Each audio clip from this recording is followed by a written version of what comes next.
일단 평택에 가장 큰 미군 기지가 있죠. 캠프 험프리스가 있습니다. 세계 최대 규모의 미군 기지예요.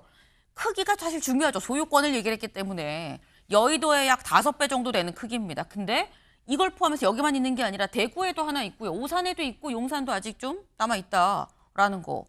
그 소유권을 요구하는 거 이거 괜찮은 거야? 라는 건데 안 됩니다. 우리 한미 상호 방호 조약에 의해서 네. 방위 조약에 의해서 우리가 빌려주게 돼 있어요. 근데 그걸 지금 갖고 싶다 그런 거거든요. 그렇죠. 그러니까 저 말로 주한미군의 중요성, 그다음에 뭐 이런 전략적 유연성에 대한 우리의 우려 이런 것들은 사실 약간 사라지는. 왜냐? 저걸 가지고 우리가 여기에 뭔가를 하겠다라는 미국의 의지가 네. 투영이 되는 거잖아요.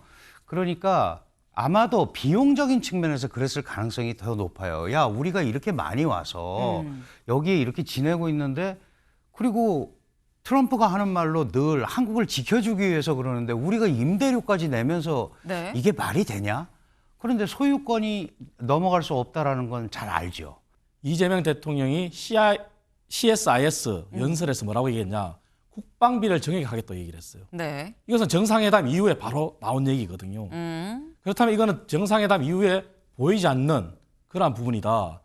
트럼프 대통령과의 정상회담이 아까 말씀드린 대로 합의문이 있는 형태로 발표되고 이재명 대통령이 후속 일정으로 발표하는 것이 통상적인데 정상회담에는 전혀 그런 얘기 없었어요. 그런데 바로 국방비를 정하겠다. 그리고 미국의 동맹 현대화에 동의하겠다까지 얘기했어요. 네. 그렇다면 저 부분을 염두에 두고 정상회담에 합의는 못했지만 앞으로 트럼프 대통령이 요구하는 주한미군의 방위비 분담 정액도 충분히 이재명 대통령이 생각하고 있는 거 아닌가. Then when Biden came in, they complained to Biden that I wasn't a nice person, and he agreed not to pay. He gave up billions of dollars. It's unbelievable that he did.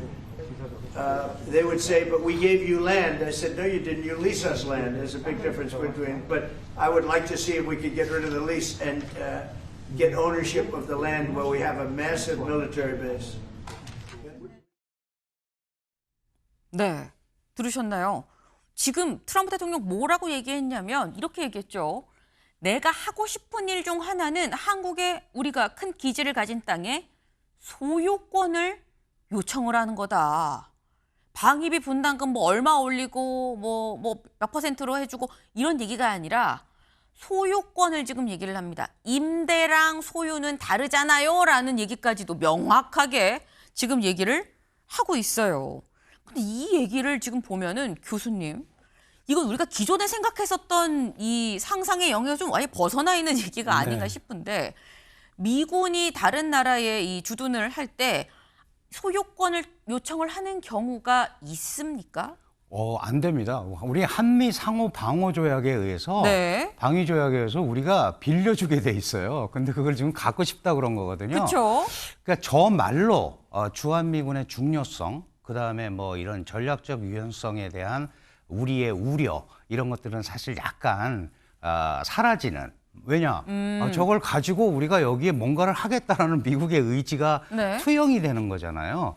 그러니까 아마도 비용적인 측면에서 그랬을 가능성이 더 높아요. 야, 우리가 이렇게 많이 와서 여기에 이렇게 지내고 있는데, 그리고 트럼프가 하는 말로 늘 한국을 지켜주기 위해서 그러는데 우리가 임대료까지 내면서 이게 말이 되냐?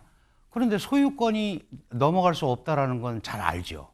왜냐하면 그건 한미 상위 방호 조약을 개정을 임대료를 내고 있습니까? 임대는 돈을 안 내는 거 아니에요? 아니요, 지금? 임대도 그런 형태로 갈 수 있는 거거든요. 아니, 임대는 그냥 빌려주는 건데 자기네가 가지고 뭘 하고 싶다라는 의지를 표현을 하는 거니까.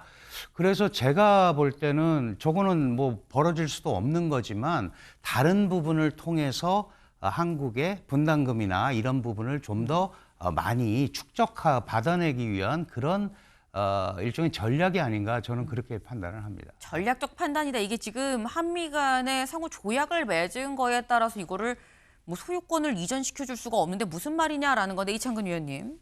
사실 트럼프와 정상회담 이후에 우리가 보이지 않는, 정말 봐야 되는 이면이 있습니다. 왜냐하면 트럼프가 땅을 소유하고 싶다 얘기를 했잖아요. 저 얘기는 소파 입장에 의해서 땅은 무상 임대입니다. 그리고 사실 건설비도 우리나라가 다 대고 있습니다. 8조 넘게 이전 비용까지 다 그렇습니다. 됐었죠. 일부 건물만 미국이 지은 것도 있지만 대부분은 소파 입장에서 우리나라가 건물 건설비나 땅 임대료 다 부담하고 있습니다. 네. 하지만 저 부분은 방위비, 중앙미군의 주둔 방위비에 대해서 트럼프가 1기 때는 100억 달러를 요구를 했어요. 그리고 2기 때는 50억 달러를 요구하고 있습니다. 하지만 그 이면에 이재명 대통령이 CSIS 연설에서 뭐라고 얘기했냐. 국방비를 정액하겠다고 얘기를 했어요. 네. 이것은 정상회담 이후에 바로 나온 얘기거든요. 그렇다면 이거는 정상회담 이후에 보이지 않는 그러한 부분이다.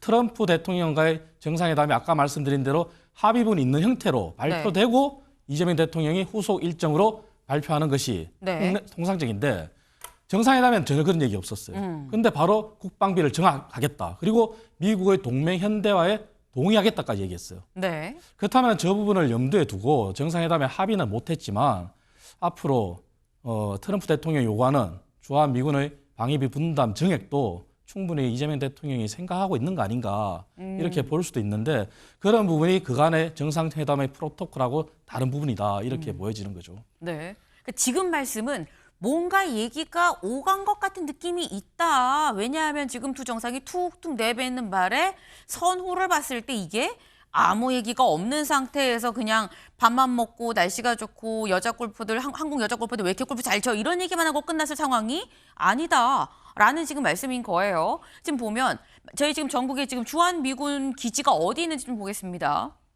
같이 볼까요? 일단 평택에 가장 큰 미군 기지가 있죠. 캠프 험프리스가 있습니다. 세계 최대 규모의 미군 기지예요. 크기가 사실 중요하죠. 소유권을 얘기를 했기 때문에 여의도의 약 5배 정도 되는 크기입니다. 근데 이걸 포함해서 여기만 있는 게 아니라 대구에도 하나 있고요. 오산에도 있고 용산도 아직 좀 남아있다라는 거. 그 소유권을 요구하는 거 이거 괜찮은 거야 라는 건데 그건 아니지만 지금 이창근 위원님 말씀은 뭔가 이걸 얘기해서 뭔가 분담금을 올린다거나 국방비를 좀 올리고 뭐 다른 것들을 동맹 현대화 부분을 좀 내어주는 그런 얘기가 오간 거 아니겠느냐라는 얘기거든요, 강 교수님. 네, 맞습니다. 아주 정확한 지적을 해주셨는데요. 사실 당연히 무상임대죠. 근데 저렇게 많이 와서 하고 있는데 네. 우리가 돈을 너무 많이 쓴다라는 게 미국의 입장이에요. 지금 트럼프 대통령의 입장은. 그래서 이게 이제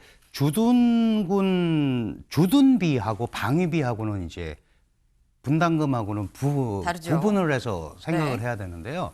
지금 원래 뭐 100억 불을 더 내야 된다. 한 13조 정도. 이렇게 내야 되는 거는 분담금을 그렇게 더 많이 부담을 하라는 뜻이고 방위비는 우리가 지금 GDP의 2.3%인데 예를 들어서 EU한테 5% 올리라고 막 그러고 우리한테는 지금 암묵적으로 3.8% 정도로 방위비를 올려야 되지 않겠느냐. 그러면 그 방위비가 올라가면 저런 부분에 미국의 부담이 줄어든다는 거죠. 이런 논리로 이걸 연결해서 간다. 그래서 지금 이 의원님이 얘기하신 대로 그런 개념으로 본다면 그런 부분에 대한 문서화는 되지 않았지만 논의들이 지금 진전이 되고 있다.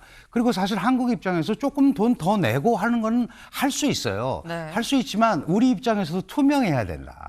왜냐하면 그런 돈이 어디로 어떻게 가는지를 알아야 되고 그 과도한 비용이 쓰이게 될 경우에는 그럼 다른 분야로 가는 예산에 문제가 생길 수 있잖아요. 그렇죠. 그러니까 그런 거에 대한 우려 이런 것들은 국민들을 또 설득을 해야 되는 부분이 분명히 있습니다. 아마 한국의 국방 군사력이나 그 국력이나 이런 거 가지고 적절하게 뭐 이렇게 올리는 데 대해서 반대할 사람들은 없을 거예요. 다만 그게 합리적으로 잘 논의에 의해서 왜냐하면 미국은 한국의 유일한 동맹 국가입니다. 전 세계 200여 개 국가 중에 한국이 동맹을 맺고 있는 유일한 국가인데 그러면 그 장점을 최대한 발휘해서 쓰려고 노력을 해야죠. 그 다른 데는 막 못 맺어서 안달인데 이제 그런 부분을 생각을 한다면 이 부분도 아마 그렇게 좀 생각을 하면서 가야 되지 않을까 싶습니다. 네. 그래서 일이 성사돼가는 과정이라고 좀 봐야 된다라는 그런 말씀을 지금 주셨어요.